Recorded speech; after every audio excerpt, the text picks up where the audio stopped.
Amici sportivi di Telecittà, buon pomeriggio.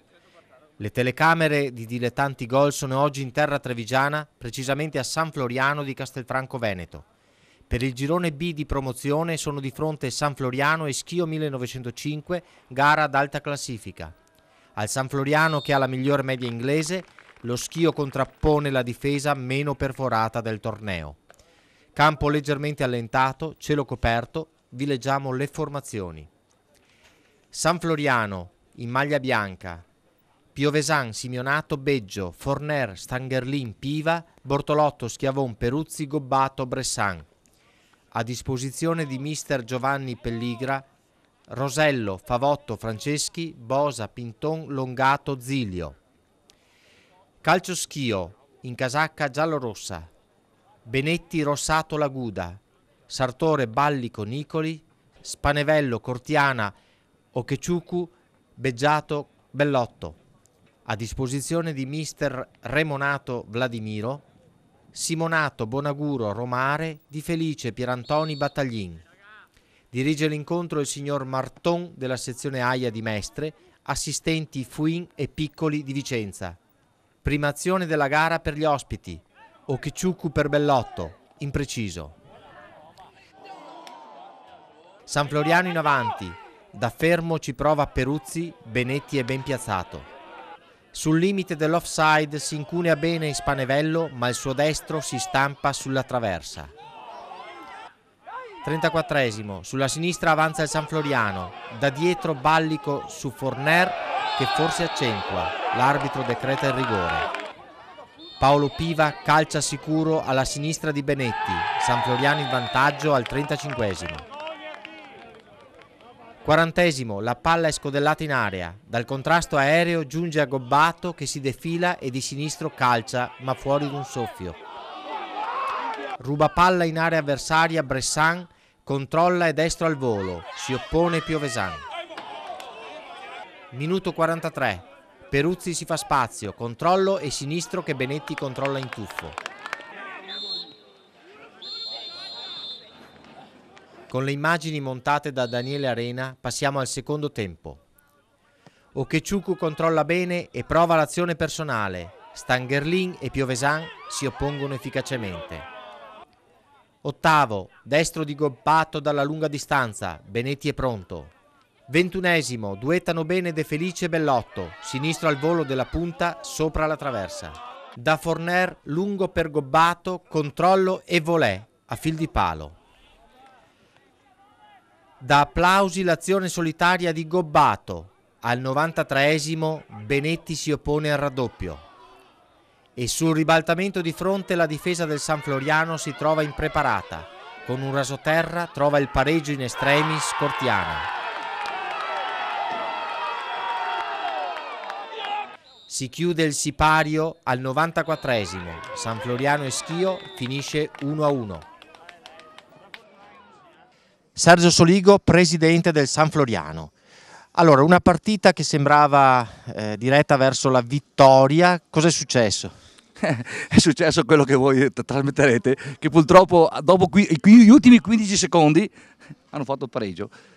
Purtroppo la sfortuna ci ha penalizzati anche questa volta, perché anche domenica idem avevamo fatto a 2 minuti dalla fine avevamo la vittoria in pugno, purtroppo è andata male. Allora, 2 partite, le ultime 2 gare, 2 pareggi, però il vostro obiettivo è più nobile? Sempre la salvezza. Noi non ci sappiamo neanche come quest'anno siamo su questo livello dove che quasi ci troviamo in testa alla classifica, avevamo pensato solo all'inizio di potesse salvarci e basta. Comunque complimenti agli ragazzi e che vada avanti sempre così. Beh, ma un pensierino ai playoff?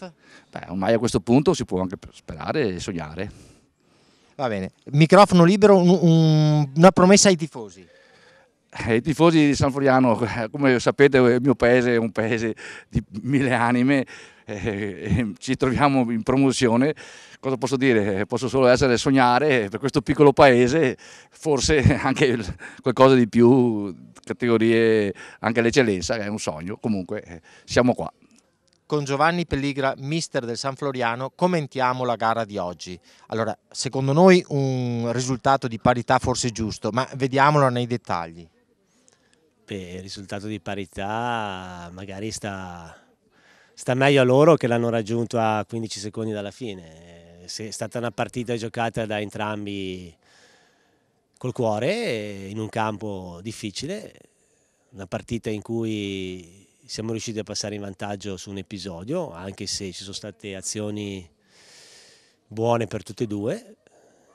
Da lì comunque abbiamo costruito la nostra partita, giocando, cercando sempre di far girare la palla anche su un campo del genere. Abbiamo giocato con una squadra che non ha mai giocato la palla, ha sempre lanciata lunga, però alla fine dei conti il risultato al 95esimo li ha premiati su un rimpallo, eccetera. Noi dobbiamo crescere ancora a livello di esperienza, perché in certe situazioni bisogna essere più cinici a tenere la palla, a far passare il tempo. Non ci siamo riusciti e siamo stati beffati. Allora, noi siamo al girone di ritorno, voi avete visto un po' tutte le squadre, c'è la possibilità di fare il salto di categoria? Beh, noi dobbiamo cercare di arrivare fondamentalmente al nostro primo obiettivo, che è raggiungere i 40 punti. Quando riusciamo a raggiungere i 40 punti faremo una gran bella festa, e poi tutto quello che verrà dopo sarà per noi felicità e contentezza. Vladimiro Remonato, mister del Schio 1905, un commento sulla gara di oggi. No, è stata una partita bella contro un avversario tosto che non per niente è messo bene in classifica. Siamo stati bravi noi a cercare fino alla fine. Il primo tempo abbiamo, da un gol nostro quasi fatto, abbiamo preso il gol, siamo stati ingenui sul calcio di rigore, è stato anche furbo l'avversario.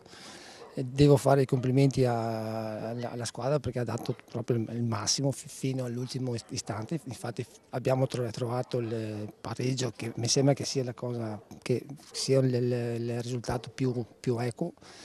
E niente, è un pareggio che ci dà morale e che ci dà un ottimismo per il futuro del nostro campionato, insomma. Una difesa poco perforata, forse la migliore del campionato, e quindi il vostro obiettivo? Ma il nostro obiettivo, noi siamo in un contesto di un progetto, cioè noi facciamo parte di 3 squadre, noi, il Marano e il Tiene. C'è un progetto di far crescere i giovani nei vari contesti. Noi abbiamo una squadra che non sappiamo neanche noi dove possiamo arrivare. Fino adesso siamo là che lottiamo per i posti alti. Speriamo di continuare a far questo. Ho la fortuna di avere a disposizione dei bravi, c'è un gruppo di bravi ragazzi che vogliono far bene, e poi ci vuole sempre quel pizzico di fortuna in più per far sì che i risultati vengano, insomma.